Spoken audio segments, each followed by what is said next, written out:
transactional analysis. The founder of transactional analysis is Eric Berne. Key figures today are Robert Golding and Mary Golding. The approach focuses on people's cognitive and behavioral aspects. It's designed to help clients evaluate early decisions and make new and more appropriate ones. The philosophy and basic assumption are that individuals have the potential for choice in reshaping their own destiny. Though past injunctions may have molded who they are today, with awareness they'll be able to write a new script for their lives. Through confrontation, clients can be inspired to change ways of thinking, feeling, and behaving. Some of the key concepts are that personality structure consists of 3 ego states: parent, adult, and child. The client is taught to recognize which is operating at any given time and to choose their own ego state.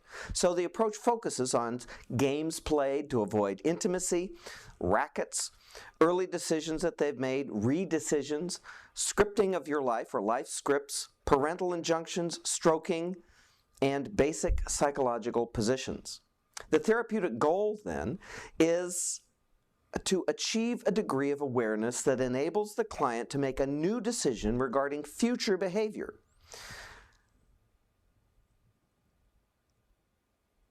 And that person will become autonomous, script-free, game-free, and a person capable of choosing who they want to be.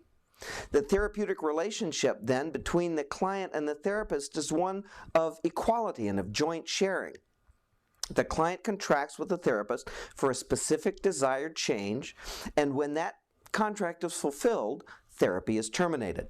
So the technique is based around the contract.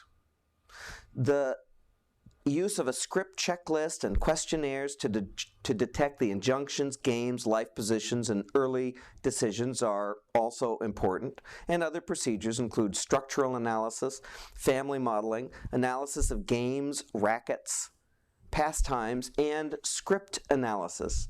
So the application can be applied to parent-child, classroom, institutional settings, marriage counseling, family therapy, individual therapy, as well as many different types of problems: delinquency, criminal behavior, alcoholism, and interpersonal problems.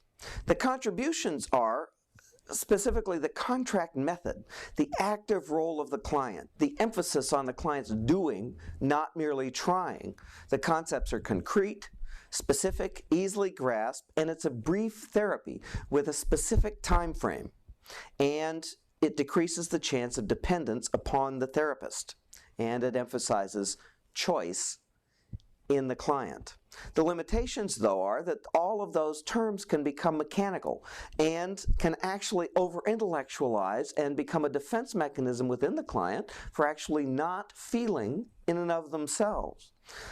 One can master the technique to the extent that you've left behind yourself as a person.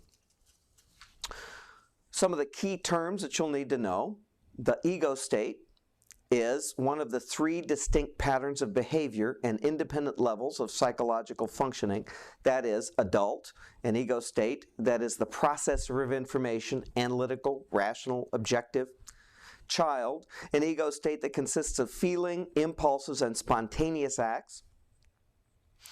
And parent, an ego state that's the introjection of parents and parent substitutes, really contains the shoulds, oughts, should nots that people feel in their lives. Some other terms: exclusion, that is a boundary problem that exists when one or more ego states are prevented from functioning. A game, the stereotyped and predictable pattern of behavior that ends with surprise bad feelings for at least one of the players. A life position, stance that people assume in early childhood regarding their own intrinsic worth and that of others. A racket, a habitual feeling, depression, guilt, anger, sadness, that people chronically cling to after a game. A script, a personal life plan in which individuals create a series of early decisions regarding themselves, others, and their own place in the world. Script analysis, part of the therapeutic process where those life patterns are identified, allowing the client to make new choices. A stroke, a form of recognition. Strokes may be positive, negative, conditional, or unconditional. And finally, a transaction, an exchange of strokes between two or more people. That is the basic unit of human communication. Transactions may be complementary, crossed, or ulterior. That's what you need to know about transactional analysis for the test. Good luck.